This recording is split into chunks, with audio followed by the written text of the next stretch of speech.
Je suis arrivé à Vegas le 28 mai, donc au tout début des World Series. Direct en attaque, j'étais le premier arrivé avec David D et avec Stéphane, le coach. Et ça s'est passé très bien tout de suite, ce qui est super sympa à Vegas parce que comme tu enchaînes des tournois tous les 2-3 jours, ça peut être très très pesant sur le moral, surtout que la ville, autant elle est excitante, autant elle est faite de haut et de bas et elle peut assez vite te déprimer parce que c'est une ville dure avec une industrie du tourisme et que des gens qui sont là pour te prendre ton pognon finalement.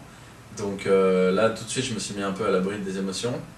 Depuis j'ai pas fait grand chose mais du coup il reste le main event pour tout faire et puis je suis en free roll. Si il se passe rien, il se passe rien, ça restera une bonne année. Alors c'est vrai que j'ai fait une très belle performance. C'était dans le shootout à 5000, donc c'était mon troisième ou quatrième tournoi ici. Déjà ça faisait plusieurs jours qu'on allait à la gym tous les jours avec Stéphane. Et ça fait un bien fou déjà pour le décalage horaire, pour l'endurance, pour le moral, enfin pour tout. Donc c'est la première fois que j'enchaîne 3 ou 4 tournois en étant vraiment concentré à fond, en me sentant vraiment comme un professionnel du poker. C'est plus du jeu et j'aime bien le faire parce que j'ai envie d'essayer d'atteindre un espèce de potentiel, d'essayer de faire le maximum du poker. C'est une chance qu'on a d'être là et je ne veux pas la gâcher.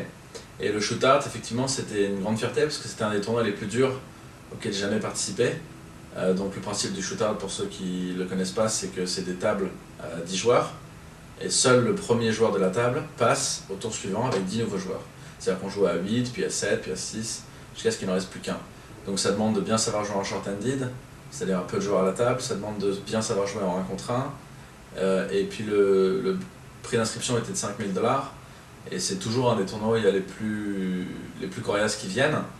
Donc j'étais assez content parce que ma spécialité ça a toujours été entre guillemets de raser les fiches, ce qui n'est pas facile en soi, mais je veux dire que j'ai toujours prouvé, j'ai plus à prouver que je peux vraiment dans des énormes fields où il y a plus de 1000 joueurs aller très très loin et une fois que j'ai le gros tapis, faire rouler le gros tapis. Là c'était autre chose, là c'était une question de se défendre dans des pots où tout le monde est très agressif, où tout le monde essaye de bluffer une fois sur deux, prendre des décisions difficiles, tromper des gens qui réfléchissent au 3e, 4e, 5e niveau. Et donc j'étais effectivement très très fier de ça, en passant par des joueurs comme Noah Boken, Isaac Axton, Tom Dwan, Dario Minieri. Donc il y avait du beau monde et je suis passé un cheveu de ça en finale. Il y avait El Paya qui est Big Egypt sur internet. Il y avait Neil Channing que je connais très bien parce qu'on joue en Angleterre ensemble dans les grosses parties de cash game en live. Et d'ailleurs je connaissais 4 des mecs sur la table finale étaient mes potes. Donc c'était assez marrant, c'est une table finale à 6. Et malheureusement pour moi, bon, bah, la chance n'a pas voulu. D'abord j'ai eu un brelan qui s'est fait casser par une quinte à la rivière. J'ai fodé la rivière, le type est un ami donc il m'a dit après.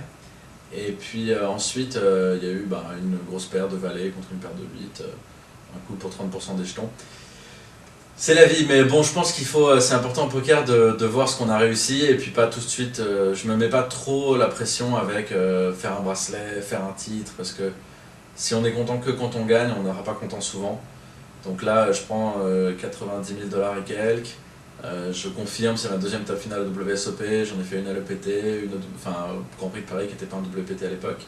Ça commence à faire effectivement plusieurs fois que j'arrive proche et de plus en plus souvent j'arrive loin avec des bonnes chances. À Deauville j'étais chip leader dans les 40 derniers du tournoi, j'ai terminé autour de la 20e place. Donc je vois que les opportunités se répètent et je suis très content de mon jeu, donc j'espère que ça va durer. C'est vrai que j'ai fait quelque chose de pas banal cette année à Vegas, j'avais jamais fait avant. Chaque année, j'aime bien prendre un petit break et aller en Californie ou pas loin pour un peu casser, parce que 6 semaines à Vegas, c'est long. Mais cette année, c'était autre chose. J'avais une amie, une très bonne amie à moi que je connais depuis le lycée, qui s'est mariée avec un autre ami à moi. Et donc, je pouvais pas rater ça. Le problème, c'est que c'était à Paris. Donc, j'ai fait un aller-retour de 4 jours, parce qu'en plus, il se mariait à la mairie et ensuite à la synagogue, pas le même jour. Donc, je suis allé faire un aller-retour express via Londres, Paris, Londres, Vegas. Et je suis revenu hier, donc là si j'ai l'air un peu fatigué, bah, on va dire que ce sera ça. Ça n'a rien à voir avec le match de tennis contre Manu qui m'a mis une tôle, hein, rien à voir. Bon maintenant je vais vous quitter, merci d'être passé. Si vous êtes en train de jouer au poker, si vous jouez en live, sur internet, bah, je vous dis juste bon flop à tous. Et moi je vais aller préparer mon tournoi. Ciao.